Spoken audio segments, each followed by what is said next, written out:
Dès qu'elle a enfoncé le couteau dans la bassine, j'ai vu l'image de son bébé dans la bassine. C'était la première fois que je voyais son bébé, et j'ai vu l'eau se transformer en sang. J'ai su qu'ils allaient sacrifier le bébé de cette fille. Et la fille a fait quelque chose qui m'a mise dans les ennuis. Elle a crié, elle a dit « Jésus ». Ils m'ont donc qu'ils vont me confier une mission pour aller combattre les églises. Alors ma grand-mère a commencé à mélanger des herbes, et elle me donnait des herbes pour initier des élèves dans les écoles. Je suis allée dans une école secondaire en internat, après ma primaire 7, et c'était une école non mixte. Les enseignants se plaignaient de ma tenue et demandaient à ma mère de me changer. Mais ma mère leur répondait qu'elle ne pouvait pas me retirer mes cadeaux, car c'était ma grand-mère qui avait acheté ces vêtements, ainsi que ma tante, et que j'aimais ma famille. Il n'était donc pas question que je m'en débarrasse. Mais selon les enseignants, j'étais indécente, car ces vêtements étaient trop révélateurs pour une enfant. Oui, ils étaient trop révélateurs pour mon âge, surtout dans un monde méchant rempli de pédophiles. J'adresse donc une mise en garde aux parents. Même si ces cadeaux semblent beaux, s'ils ne représentent pas ce que vous défendez, retirez-les à vos enfants. Peu importe qui les a offerts. S'ils ne correspondent pas à vos valeurs, cela n'en vaut pas la peine. Donc, en entrant dans le secondaire, ma grand-mère m'a envoyé des herbes et elle a dit à ma mère que c'était des herbes pour le thé, des feuilles de thé, puisque je serais dans une école où parfois on nous donnait de l'eau sans sucre et où nous devions ajouter nos propres épices pour améliorer le goût. Elle pensait que j'en avais besoin. Mais en réalité, ces herbes étaient mises pour initier les élèves. Donc, c'était de la sorcellerie. Comment faisais-je cela? Dès que j'arrivais dans une école, un jour ou deux suffisait pour que tous les élèves sachent qu'il y avait une certaine Erika Mukisa dans cette école. Si vous avez un esprit vif, un esprit de leader et de solutionneur de problèmes, alors Dieu vous confie des ressources. Et c'est à travers cette confiance que vous pouvez atteindre beaucoup de gens. Les élèves ont commencé à me faire confiance, surtout au moment des repas. J'introduisais les herbes dans leur nourriture. Ma grand-mère me donnait aussi de l'argent. J'achetais du sucre en grande quantité. Et je laissais ceux qui n'en avaient pas venir prendre du sucre gratuit. Et même ceux qui en avaient venaient parce qu'ils entendaient dire qu'il y avait du sucre gratuit. Et devinez quoi? Si quelque chose est gratuit, c'est vous le produit. Les élèves ont commencé à se rebeller. J'ai pris le contrôle d'eux. Si je disais « courons », ils couraient sans se demander pourquoi. Si je leur disais « quand cet enseignant entre en classe, sortez un à un à partir du fond », on le faisait, et les enseignants se faisaient renvoyer. Si un enseignant était têtu, je disais aux élèves de sortir, et on se retrouvait dans la cour à crier « on en a marre », et le directeur venait, et on l'accusait. Il nous maltraite. On ne comprend rien à ses cours. Il rate souvent les cours. On mentait même. Et les enseignants perdaient leur emploi. Beaucoup avaient peur de ma classe. J'ai aidé les élèves à s'échapper pour aller en boîte de nuit. On consommait de l'alcool, de la drogue. On organisait des fêtes, des anniversaires, des soirées interactes. On invitait des musiciens. C'est lors d'une de ces fêtes que j'ai rencontré un musicien. À l'époque, il débutait dans la musique. Il venait d'une autre école. Il chantait, mais personne n'animait son spectacle. Alors je suis montée sur scène pour chanter en playback avec lui. Après cela, je voulais retourner vers mes amis, car il était interdit d'interagir avec des visiteurs, surtout du sexe opposé. Mais il m'a abordée et demandé à me parler. Il m'a proposé de chanter avec lui pendant ses spectacles durant les vacances. J'ai accepté et j'ai rejoint ce musicien. Il chantait avec le frère du musicien qui m'avait initié. Ils faisaient tous partie d'un groupe musical appartenant à mon initiateur. Plus tard, ils ont quitté ce groupe pour en créer un autre, à la recherche d'une meilleure vie. J'y ai aussi performé, dans des karaokés, des concerts. On dansait ensemble, les gens croyaient qu'on était en couple, mais ce n'était pas le cas. J'ai fini par changer d'école, car l'internat m'empêchait de faire mes spectacles. Je devais soudoyer le personnel pour pouvoir sortir et aller performer. Et dans ces clubs, j'initiais les jeunes. Je mettais les herbes dans les boissons. Je conseille donc aux gens, si vous buvez quelque chose et que vous vous absentez un moment, ne buvez plus à votre retour. Finissez votre verre ou emportez-le. Il ne faut faire confiance à personne avec votre vie. Le musicien m'a conseillé de parler à mon père, car il voulait se séparer du groupe de mon initiateur satanique. Cet homme nous exploitait. On performait beaucoup, mais c'est lui qui gagnait tout l'argent. Les danseurs et les choristes recevaient des miettes. J'ai demandé à mon père de me laisser rester à la maison pendant 1 an. Il a refusé. Je lui ai dit, « Papa, ne gaspille pas ton argent. Si tu veux le garder, je n'irai pas à l'école cette année. » Il a posé des conditions. Que j'aide ma mère à la maison. Il savait que j'étais têtue et que me forcer ne servirait à rien. J'ai donc planifié comment intégrer le nouveau groupe, sans savoir que j'allais de mal en pire. Je suis allée danser dans des clips, dans des boîtes. Les voisins disaient à ma mère qu'ils m'avaient vue danser avec des célébrités. Je fuyais la maison la nuit sans fermer la porte. Mais Dieu a protégé mes parents. Je suis même apparue dans des clips de musique profane. Mais je ne veux pas pointer du doigt qui que ce soit. Je veux exposer l'ennemi et laisser ces personnes l'opportunité de se tourner vers Jésus. Beaucoup m'ont envoyé les liens de ces clips et me demandent pourquoi je ne les expose pas. Mais je ne veux pas raviver ce passé. Ces musiciens me regardent peut-être et je veux qu'ils soient sauvés. Malgré ce style de vie, j'avais promis à mon père de retourner à l'école après 1 an. Je lui ai tenu parole. Il m'a demandé dans quelle école je voulais aller. J'ai dit « n'importe laquelle, mais pas un internat ».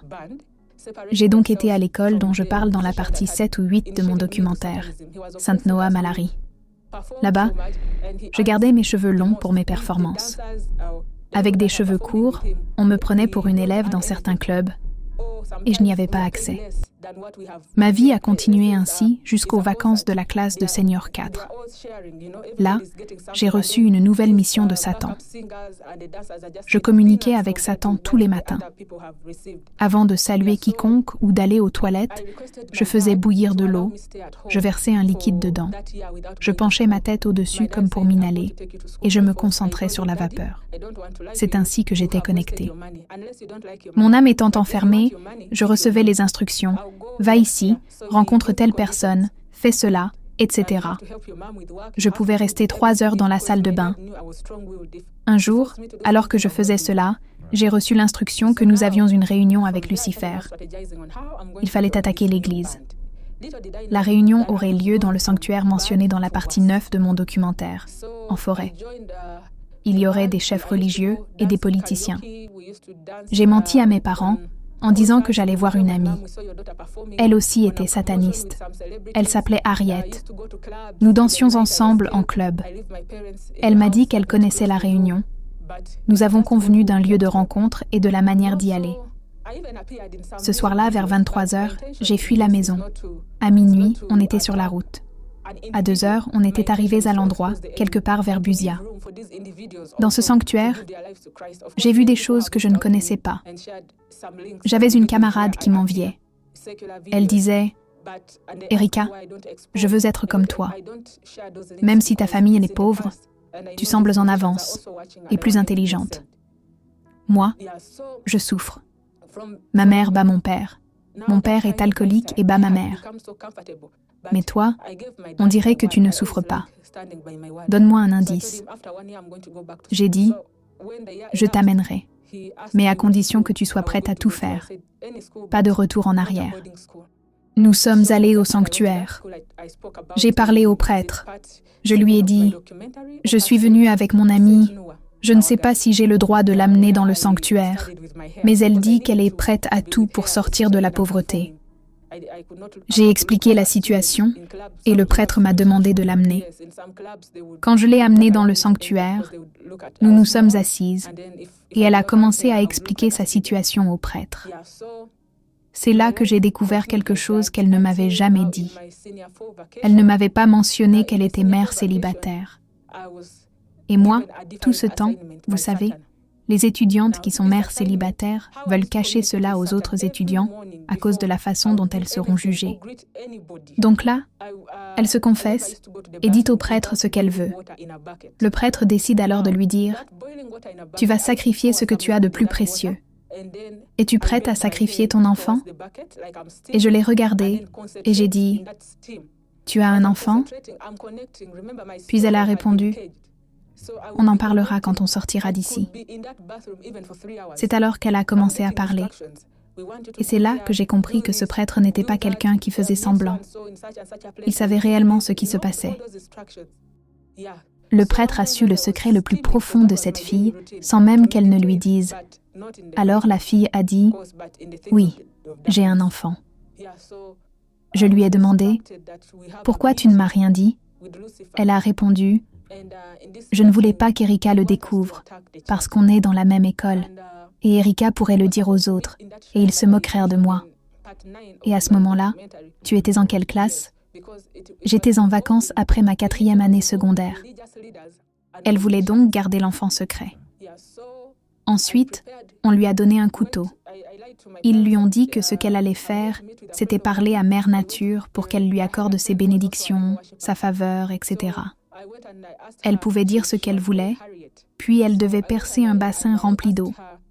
Elle a dit ce qu'elle voulait, puis elle a percé le bassin avec le couteau. Quelque chose s'est produit qui m'a choquée moi aussi.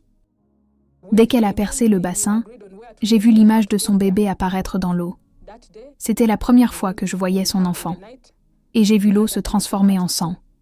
J'ai compris qu'ils allaient sacrifier le bébé de cette fille. Et cette fille a fait quelque chose qui m'a causé des ennuis. Elle a crié « Jésus !» Waouh ! Et quand elle a dit « Jésus !», cela a énervé le prêtre, et le prêtre l'a frappée d'une folie mentale. Donc le bébé a survécu parce qu'elle a crié « Jésus !» au moment où le sang coulait dans le bassin. Mais à cause de l'alliance qu'elle avait conclue, elle a perdu la raison. Je me demandais comment j'allais ramener une personne devenue folle. Et qu'est-ce que j'allais dire à sa famille si jamais ils découvraient que j'étais la dernière personne à avoir été vue avec elle. Alors cette sorcière, ce prêtre, m'a dit « Tant qu'elle est dans ce sanctuaire, elle sera comme ça. Quand vous sortirez d'ici, elle retrouvera ses esprits pendant un moment, mais elle aura l'air normale, sans l'être vraiment. Elle ne pourra rien faire comme une personne normale. Elle sera contrôlée par moi à partir d'aujourd'hui. Il y aura des saisons où elle paraîtra lucide et d'autres où elle sera hors d'elle. Celle-là m'appartient. Comme ça, je n'aurai pas l'air d'être la coupable. » Donc ensuite, ils ont tenu une réunion. Et pendant cette réunion, ils ont dit que puisque j'avais amené quelqu'un qui a crié un nom qu'ils ne veulent pas entendre dans le sanctuaire, ils allèrent me confier une mission, aller combattre les églises. La mission de combattre les églises. Le diable ne peut pas ensorceler l'église, car il n'y a pas de sorcellerie contre Israël. Mais le diable peut infiltrer l'église. Alors ils m'ont dit, « Nous allons t'envoyer dans les églises pour semer la confusion, pour causer des divisions, pour détourner les gens de leur foi. Tu vas devenir un outil entre nos mains. » Et à partir de ce jour-là, j'ai commencé à recevoir des instructions spirituelles. Ils m'ont dit comment m'habiller, comment parler, comment me comporter dans les églises. On m'a appris comment discerner les faiblesses spirituelles des pasteurs et des membres de l'église. Et à chaque fois que j'entrais dans une église, je pouvais repérer ceux qui avaient des portes ouvertes, ceux qui vivaient dans le péché en secret, ceux qui n'avaient pas une vraie relation avec Dieu, et c'est par ces failles-là que je pouvais les atteindre. On m'a aussi donné des objets spirituels à porter sur moi, des anneaux, des colliers, des parfums, qui m'aidaient à séduire ou à manipuler les gens sans qu'ils ne s'en rendent compte. Dans certaines églises, ils avaient tellement de puissance de prière que je ne pouvais même pas rester plus de 5 minutes à l'intérieur. Mon corps commençait à brûler. Je transpirais, j'avais des douleurs, et je devais sortir. Mais dans d'autres, même les pasteurs dormaient spirituellement. Je pouvais passer tout le culte là, même m'asseoir à côté du pasteur sans qu'il ne remarque quoi que ce soit de spirituel. J'ai participé à des réunions nocturnes dans le monde spirituel, où des stratégies étaient mises en place pour affaiblir l'Église. On ciblait particulièrement les jeunes, les leaders de louanges, les intercesseurs et ceux qui avaient des appels prophétiques ou apostoliques. On m'avait appris que si tu arrives à faire tomber un intercesseur, tu peux faire tomber une église entière, parce que c'est lui qui tient les murailles spirituelles. Si tu fais tomber un leader de louange dans l'impudicité, il va contaminer l'onction dans toute l'assemblée. Et moi, je pensais que je faisais juste ce qu'on m'avait demandé, sans vraiment mesurer la gravité spirituelle de ce que je faisais. Un jour, on m'a donné une mission spécifique, infiltrer une église très puissante dans la ville. On m'a dit, cette église gêne nos opérations, elle bloque beaucoup de nos sacrifices, elle ferme les portails spirituels de notre royaume. Il faut semer la zizanie là-bas. Alors je suis allée dans cette église comme une simple jeune fille en quête de Dieu. J'ai été accueillie chaleureusement.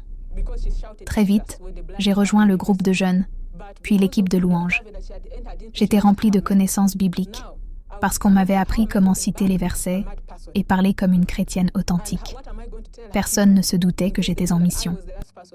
Mais dans cette église, il y avait une femme, une intercesseuse. Chaque fois qu'elle priait, je ressentais comme du feu dans mon corps. Sa voix m'irritait dans le monde spirituel.